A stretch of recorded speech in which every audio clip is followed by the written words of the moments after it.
I just want to point this out. I know it's Wikipedia, so people always edit it.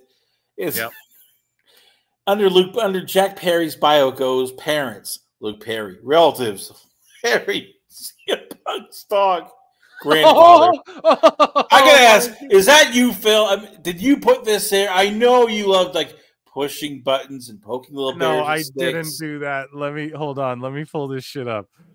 Jack Perry Wikipedia. Oh my God. Let's see. Jack Perry Wikipedia. We're gonna show this up on it goes born. Yo, chat. Look at this right here. You guys see this? Perry. He's 27. Los Angeles. Partner Anna J. Parents Luke Perry. Relatives. Either that or it is the ultimate troll job by Drew McIntyre. Punk's dog, his grand.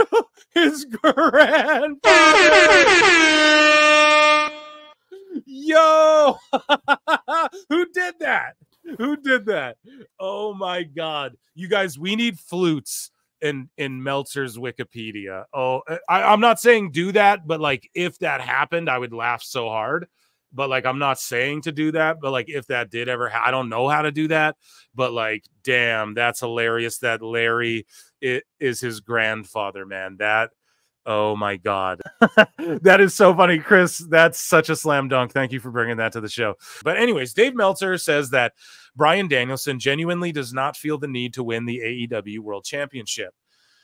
I think they swerve us all and Danielson wins the world title because they have us all. He's doing interviews going, I don't need it. And doctors are saying I'll die if I wrestle. And he's going, this is match versus retirement or whatever. Title versus retirement match. Pardon me. I think Danielson swerves us all and beats Swerve at Wembley, which would be, or maybe not because people would get mad. But I mean, what has Swerve's run been? And Danielson, you mean to tell me you're going to have him retire without him touching your world title? Without him holding that goddamn thing and doing media and doing at least one tour with that title?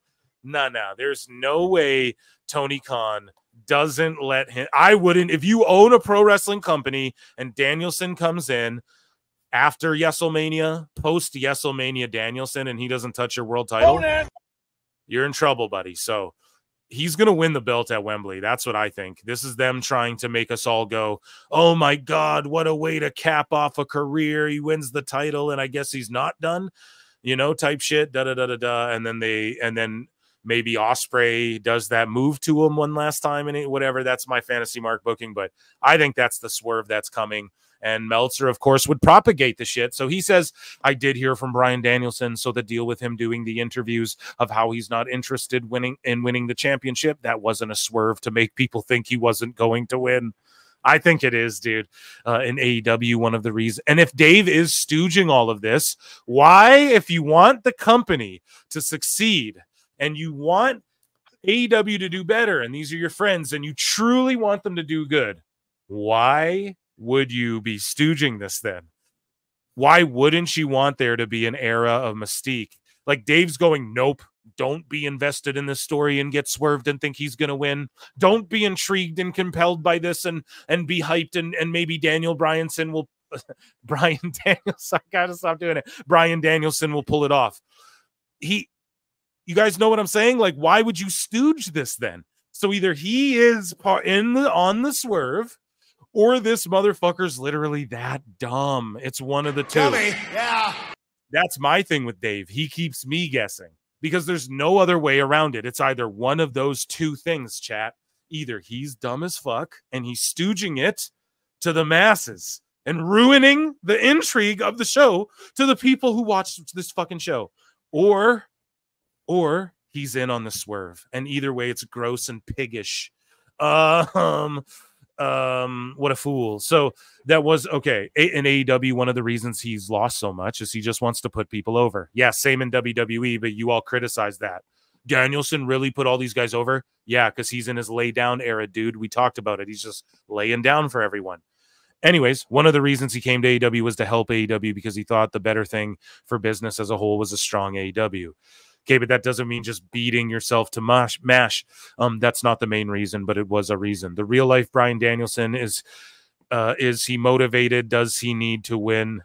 The real life Bryan Danielson, is he motivated? Does he need to win the world title? The answer is no. The storyline Bryan Danielson right now, yes, the answer would be yes.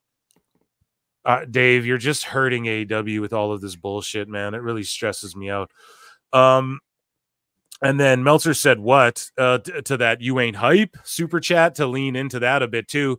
Meltzer said what, tweets out, when technology allows Dave's brain to be preserved in a robot jarhead, he can live long enough to rate a match infinity stars. And that's what I hope for. I hope Dave Meltzer downloads his consciousness into a fucking avatar surrogate. So I'll do the same. And then we can live forever playing flutes. The max score. So here, this is what Dave said. Listen how fucking dumb this is. Yeah. At Shursky tweets, responds to some bullshit. I mean, not really, though. A max score is no longer 5. Exactly. People go, Meltzer's max score is 5. No, it's not. It's 7, whatever. So a max score is no longer 5, which is what you literally need if you're going to critique something. You guys, you need to have... You can't critique it if there's no basis of the critique. Okay, go out there and just mark out over shit and bury shit and go, I don't have a star rating. That doesn't matter. That part's subjective. That's what you need to say. But instead, Dave is like, well, we have a 5-star system. And then he gave shit 7, 6 stars, 7 stars. And then now listen to what he says. So this guy goes, I mean, not really, though. A max score is no longer 5. Therefore, the scale has changed. Yep. 5 is now 77%. Those matches are that much less than the 6 and 6.5 stars. That's an opinion, all right. So exactly. Now these matches where he's like, oh, 3 stars are less than, or even like a 5-star match. Like let's say he gave Cody Rhodes versus Roman Reigns 4 stars. It's that much less than the 7-star Okada Kenny match you gave, though. And honestly, like these matches are more memorable. The Kenny Okada stuff's more memorable as like a series. To me, it was a series of matches that they had with each other and other people surrounding the story that made those matches so great. But to give that 7 stars and then not, so exactly, this guy just explained logically how this shit doesn't make sense. Meltzer goes, the max score is infinity. Liar! What a fucking sicko. 4.75 still means a match of the year contender. So if it's out of infinity, then how is it a match of the year contender? You know? Oh, well, because everything else was 5. So we go, it's so fucking stupid. So if you have a 4.5 match in the year you gave whatever 7 stars, Dave, then it's not a match of the year contender. That's like way below 7, you know? So none of this shit makes sense. Dummy. Dave's fucking stupid. And yeah, dude, I hope he does preserve his brain because that is just dumb shit that I love roasting. And then Meltzer said what, tweets out, remember when you said AEW wasn't worth 1/3 of WWE, 2 billion versus 6 billion? And then you added that AEW wasn't worth 1/6 of WWE, 1 billion versus 6 billion either. And then the Tampa Bay Lightning have started a multi-stage sale process that values the team at 2 billion. It would be nearly double the record sale price. Meltzer goes, are hockey fans crying tears over this? Yeah, Dave, there probably is a bunch who are crying tears over it. But also, Dave, you predicted, as Meltzer said, what?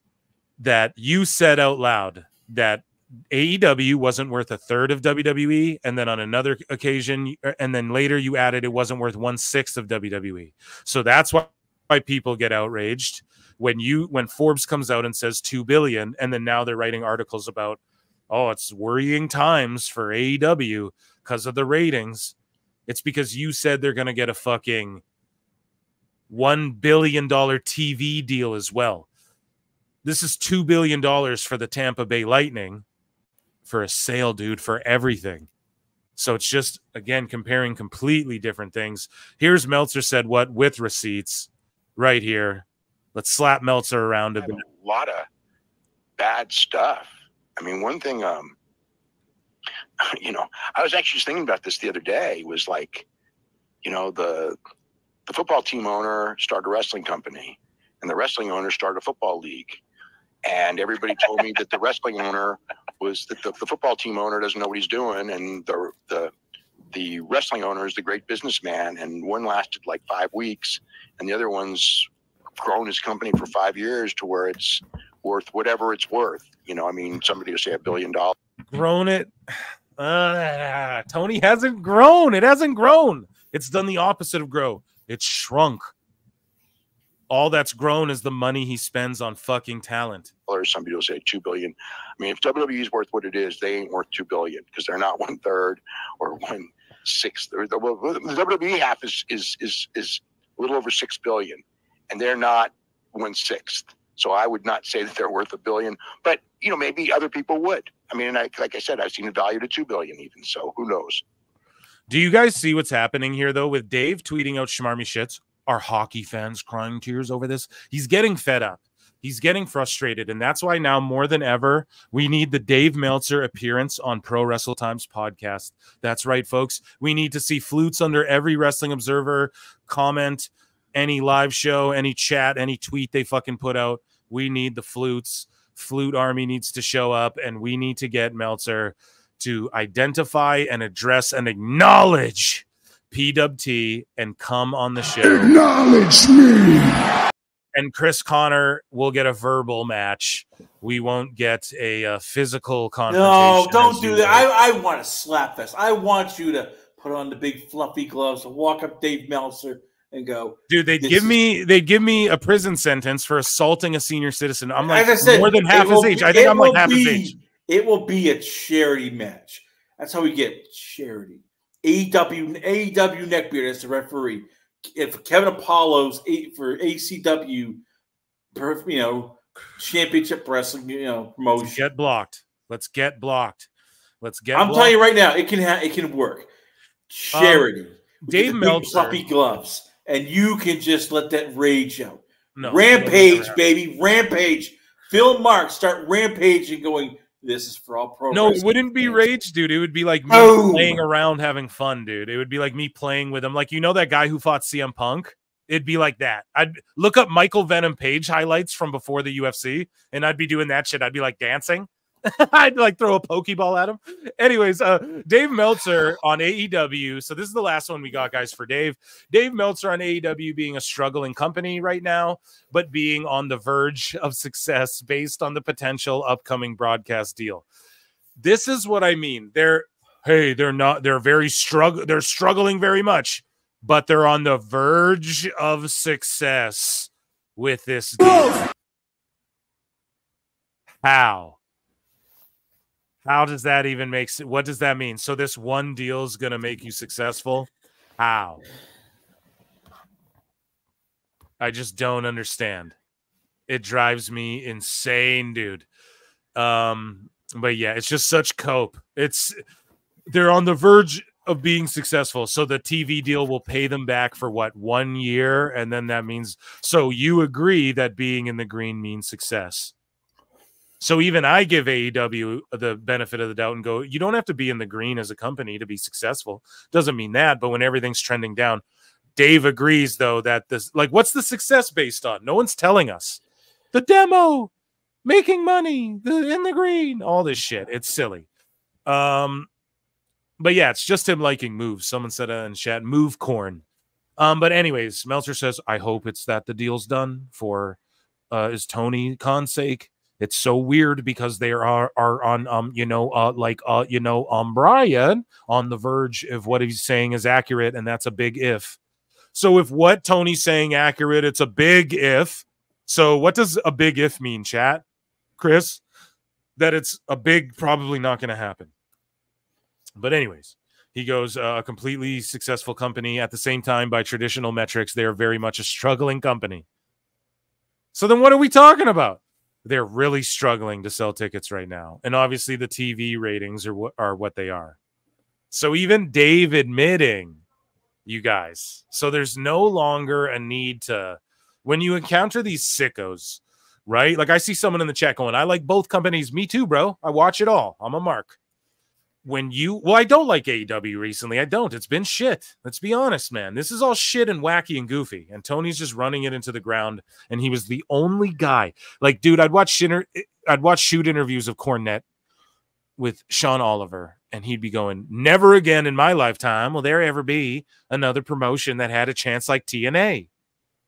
Fucking Tony did it, dude. He was the dude. He was the guy. He was the golden goose out of nowhere. He was the Hail Mary prayer sent from above. Like, holy shit, man, this guy can go head to head with Vince. And then he fucked it all up, dude. It's crazy. It's crazy. We had it, guys. If you're a mark like me, we had it, dude, and we lost it. Right there, dude. We lost it. Maybe it'll come back, though. I root for it to rise from the ashes, but now I hope TNA does that because it's more Canadian based. I'm a based Canadian. Hello. No, but I fucking want TNA to rise from below and just show everyone what's up, because that would be the ultimate, like, yeah, fuck you. We scratched Claude. We're on pop and we beat AEW, bro. You know, that's what would make me pop more than anything. But anyways, though, yeah, Dave is just doing mental gymnastics. Well, it's about to fail, but it's pretty big. But if you ask Grok, it'll tell you that it's not successful. But the ratings say it's not either. But I'm telling you it might be if Tony maybe does this big thing that maybe won't happen, because it's unlikely that it'll happen, but it will be big when it does. And you're just sitting there like, what the fuck are you talking about, bro? You what? Dude's coping, man. Emotional damage. So that wraps up our Dave Meltzer coverage here.